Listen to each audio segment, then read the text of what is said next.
Hi friends, welcome to Lakshmi maths. இன்னைக்கு என்ன பார்க்க போறோம்னா, ஆர்ஆர்பி, என்டிபிசி அண்ட் குரூப் டில எக்ஸ்பெக்ட் பண்ணக்கூடிய ஜிகே கொஸ்டின்ஸ் வந்து பார்க்க போறோம். இன்னைக்கு நாம பார்க்கக்கூடிய கொஸ்டின்ஸ் எல்லாமே இதுக்கு முன்னாடி நடந்த ஆர்ஆர்பி எக்ஸாம்ல கேட்ட கொஸ்டின்ஸ். இன்னைக்கு கிளாஸ்க்குள்ள போறதுக்கு முன்னாடி புதுசா யாராவது நம்ம சேனலுக்கு வந்திருந்தீங்கன்னா சப்ஸ்கிரைப் பண்ணிட்டு பெல் ஐகானை கிளிக் பண்ணிக்கோங்க. நீங்க இன்னும் லக்ஷ்மி மேக்ஸ் ஆப்பை டவுன்லோட் பண்ணல அப்படின்னா பிளே ஸ்டோர்ல போய் லக்ஷ்மி மேக்ஸ் ஆப்பை டவுன்லோட் பண்ணிக்கோங்க. ஸோ அப்கமிங்ல வரக்கூடிய ஆர்ஆர்பியோட குரூப் டி எக்ஸாம் படிக்கிறேன், என்டிபிசி எக்ஸாம் படிக்கிறேன், எஸ்எஸ்சி 2025 எக்ஸாம் படிச்சிட்டு இருக்கேன் மேம். அதுக்கு எனக்கு ஒரு பெஸ்ட்டான ஆன்லைன் கிளாஸ் வேணும்னு நினைக்கிற ஸ்டூடெண்ட் லக்ஷ்மி மேக்ஸ் ஆப்ல இருக்கக்கூடிய ஆல் இன் ஒன் கோர்ஸ்ல ஜாயின் பண்ணிக்கோங்க.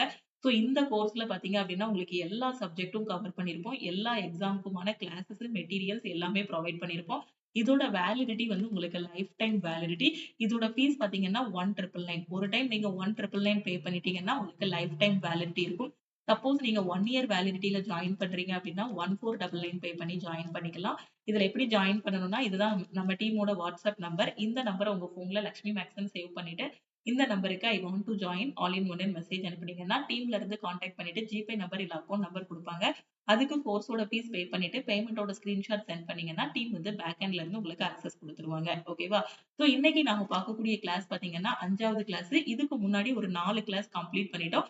நீங்க மிஸ் பண்ண கிளாஸஸ் எல்லாமே நம்ம யூடியூபோட பிளேலிஸ்டுக்குள்ள இருக்கும். சப்போஸ் நீங்க அந்த கிளாஸஸ் பார்க்கல அப்படின்னா பார்த்துட்டு வந்துருங்க. ஓகே, ஃபர்ஸ்ட் கொஸ்டின் பாருங்க. Who propounded the modern periodic law? ஓகேவா? ஸோ நவீன ஆவர்த்தன அட்டவணையை கொண்டு வந்தவர் யாரு அப்படின்னு பாத்தீங்கன்னா மோஸ்லே. ஓகேவா?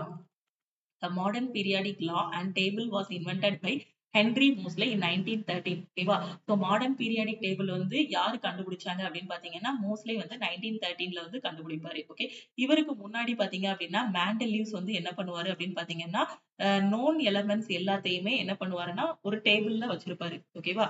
ஸோ அதுக்கப்புறமா பாத்தீங்கன்னா மேண்ட்லிவ்க்கு அப்புறம் டோப்ரினர்னு ஒருத்தர் வருவாரு. ஸோ இந்த டோப்ரினர் பாத்தீங்கன்னா மும்மை விதி அப்படிங்கிறத கொண்டு வருவாரு. அவர் என்ன பண்ணுவாருன்னா எலமெண்ட்ஸ் எல்லாத்தையும் குரூப் பண்ணுவாரு. மும்மை விதி அடிப்படையில எலமெண்ட்ஸ் எல்லாத்தையும் குரூப் பண்ணிட்டு அந்த அந்த 3 இதா வரும். ஓகேவா? சோ அந்த இத வந்து என்ன சொல்லுவாருன்னா ட்ரெய்ட்ஸ் அப்படின்னு சொல்லுவாரு. அதுக்கப்புறம் பாத்தீங்கன்னா நியூலாண்ட் வந்து லா ஆஃப் ஆக்டிவ்ஸ் வந்து கொண்டு வருவாரு. ஃபைனலா பாத்தீங்கன்னா மோஸ்ட்லி வந்து மாடர்ன் பீரியாடிக் டேபிள் வந்து கொண்டு வருவாரு. அந்த மாடர்ன் பீரியாடிக் டேபிள்ல எலமெண்ட்ஸ் எல்லாத்தையும் அவர் எப்படி அரேஞ்ச் பண்ணியிருப்பாரு அப்படின்னு பாத்தீங்கன்னா அதோட அட்டாமிக் நம்பர் வச்சு அவர் வந்து அரேஞ்ச் பண்ணியிருப்பாரு. ஓகேவா? சோ அட்டாமிக் நம்பரை இன்கிரீசிங் ஆர்டர்ல அவர் வந்து என்ன பண்ணியிருப்பாருன்னா அரேஞ்ச் பண்ணியிருப்பாரு. அதுதான் நவீன ஆவர்த்தன அட்டவணைன்னு நாம சொல்லுவோம். அதை கொண்டு வந்தவர் யாரு அப்படின்னு பாத்தீங்கன்னா மோஸ்லே. ஓகேவா?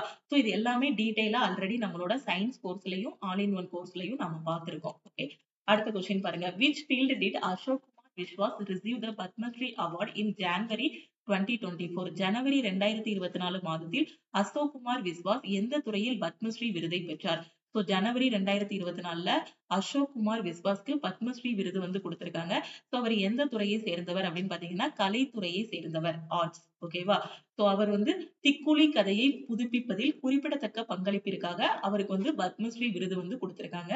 அவரோட நேம் வந்து அசோக் குமார் விஸ்வாஸ். அடுத்து பாருங்க.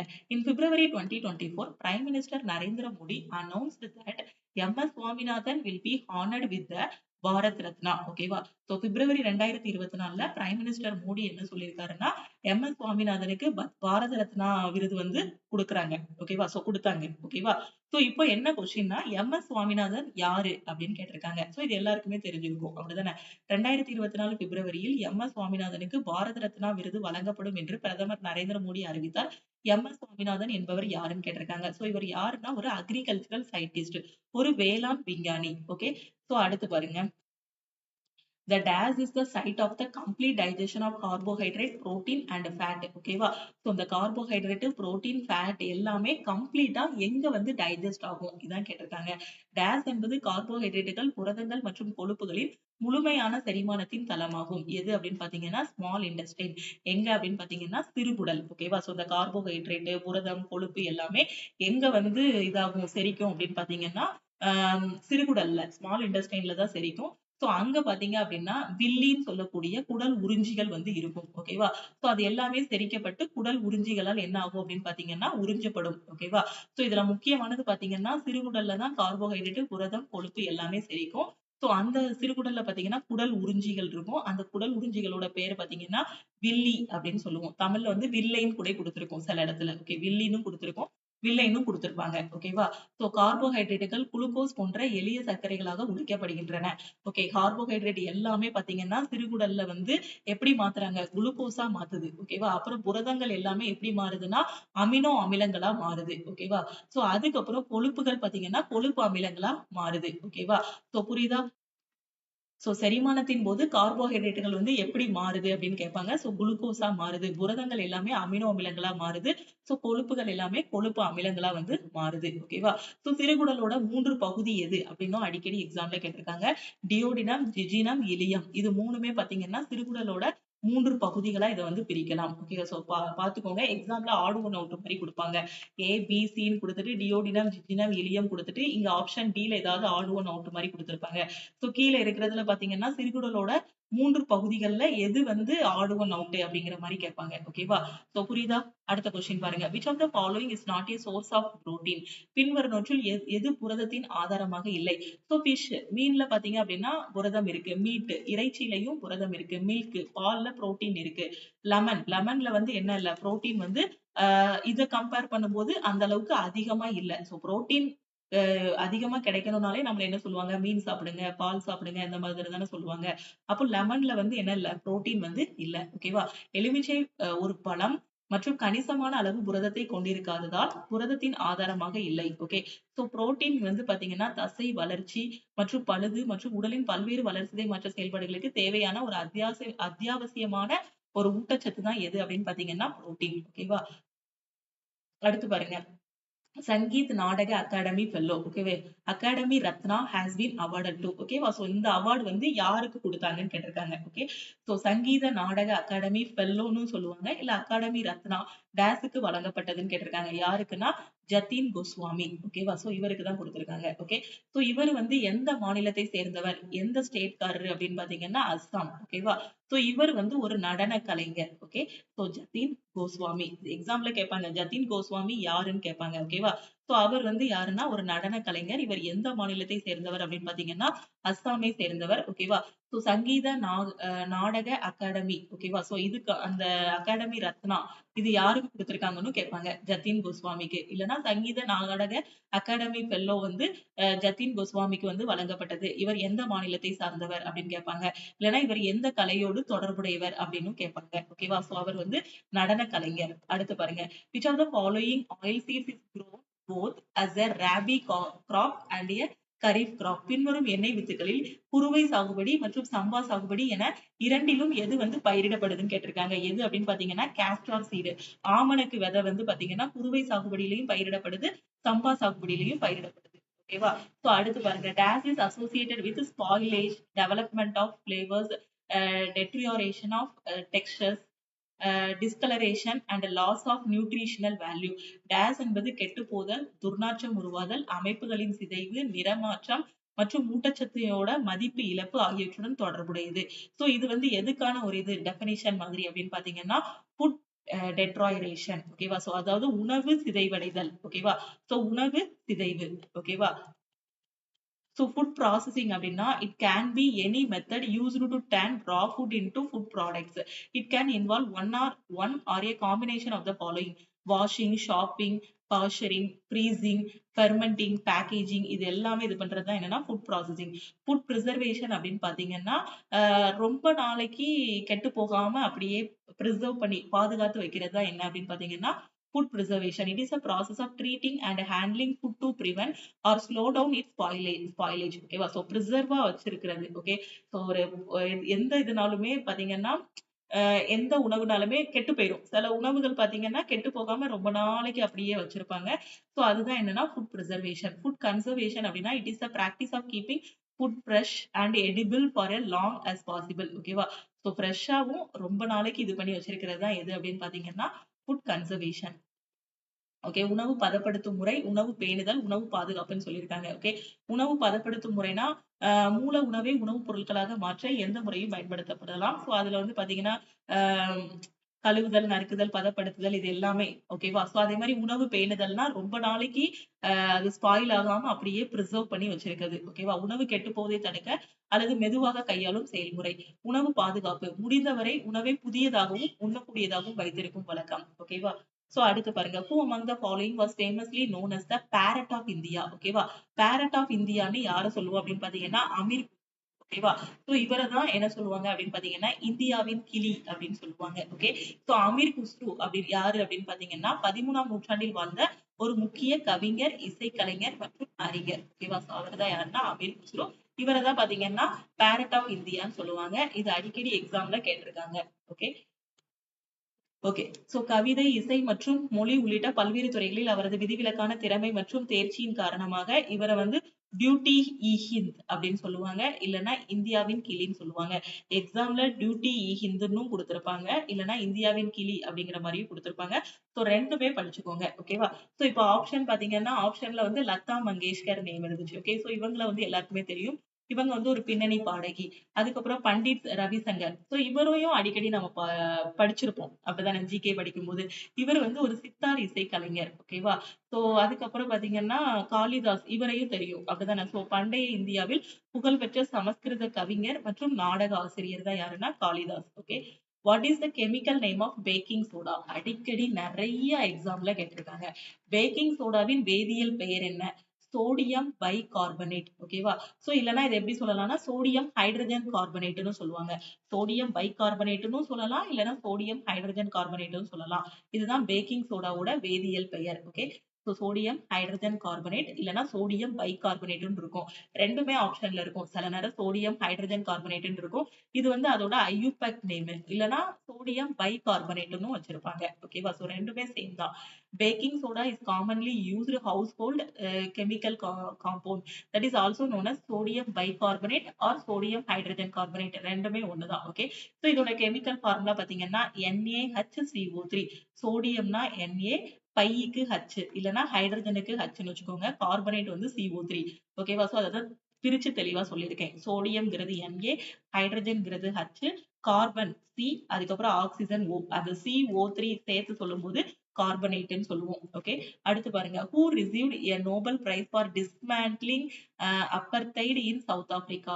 தென்னாப்பிரிக்காவில் நிறவெறியை அகற்றியதற்காக அமைதிக்கான நோபல் பரிசு பெற்றவர் யாருன்னு கேட்டிருக்காங்க. சோ எல்லாருக்குமே தெரியும் யாரு, Nelson Mandela. Okay, so Nelson Mandela இவரை பத்தி நிறைய டைம் எக்ஸாம்ல கொஸ்டின்ஸ் வந்து கேட்டிருக்காங்க.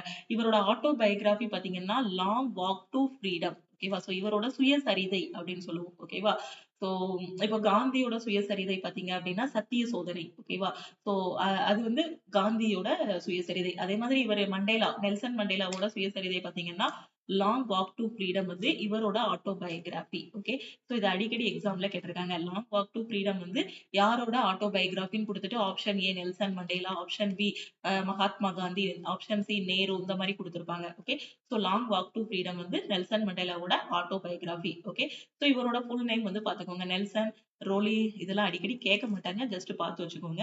இவர் நோபல் பிரைஸ் வந்து எப்போ வாங்கினாருன்னா 1993ல வாங்கினாரு. Okay, so Mandela is also known for being the first black president of South Africa.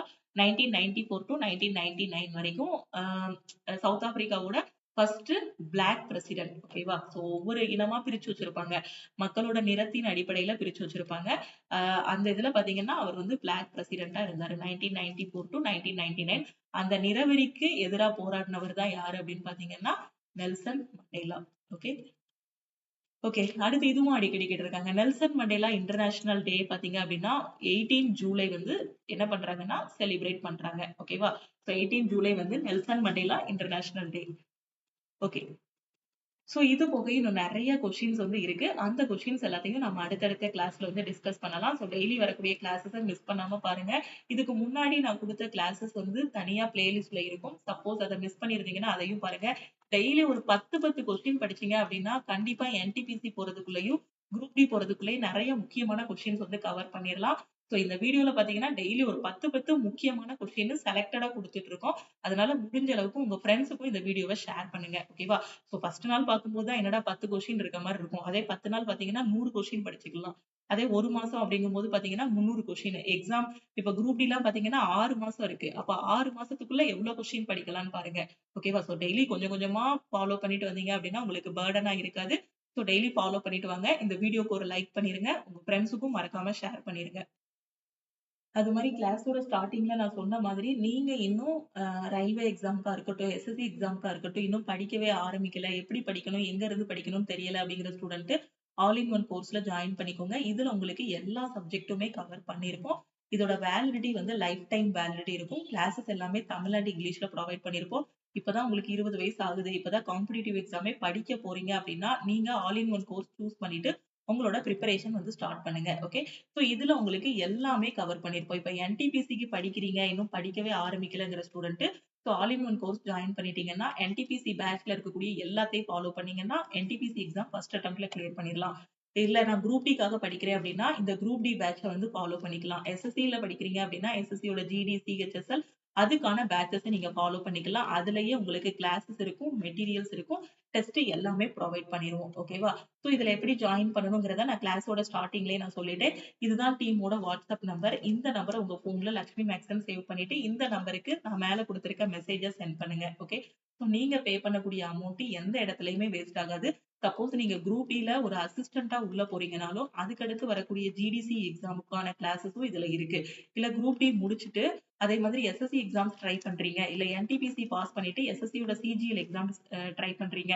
CHSL try பண்றீங்கன்னா, அதுக்கான கிளாஸஸும் நம்ம ஆல் இன் ஒன் கோர்ஸ்ல குடுத்திருப்போம். எப்பனாலும், எந்த டைம்னாலும் நீங்க கிளாஸஸ் வந்து ஓப்பன் பண்ணி பார்த்துக்கலாம். வேலிடிட்டியும் லைஃப் டைம் வேலிடிட்டி குடுத்திருக்கோம். ஸோ யூட்டிலைஸ் பண்ணிக்கோங்க. முடிஞ்ச அளவுக்கு உங்க ஃப்ரெண்ட்ஸுக்கும் நம்ம கோர்ஸோட இன்ஃபர்மேஷன், நம்ம ஆப்போட லிங்க், நாம குடுக்கக்கூடிய யூடியூப் கிளாஸஸோட லிங்க்க வந்து ஷேர் பண்ணுங்க. ஓகேவா? ஸோ படிங்க. டைம் கிடைச்சிருக்க வாய்ப்ப மிஸ் பண்ணிறாதீங்க. கிடைக்க டைமையும் விட்றாதீங்க. ஓகேவா? ஸோ டைம் வேஸ்ட் பண்ணிட்டோம் அப்படின்னாலே, அது வந்து திருப்பி நம்ம லைஃப்ல வந்து டைம்ங்கிறது மட்டும் திருப்பி கிடைக்காது. அதனால கிடைக்கக்கூடிய ஒரு 5 நிமிஷமா இருக்கட்டும், 10 நிமிஷமா இருக்கட்டும், 1/2 மணி நேரமா இருக்கட்டும், அதுல கூட உட்கார்ந்து படிங்க. ஏன்னா, ஃபுல் டைம் ஆஸ்பிரண்டா இருக்கிறவங்களுக்கும், ஒரு ஜாப் போயிட்டு படிக்கிறவங்களுக்கும், ஹவுஸ் ஒய்ஃபா இருக்கிறவங்களுக்கும் வித்தியாசம் இருக்கு. ஏன்னா, ஃபுல் டைம் ஆஸ்பிரண்ட் அப்படிங்கும்போது, அவங்க ஃபுல் டைம் படிக்க மட்டும் தான் செய்யணும். ஓகேவா?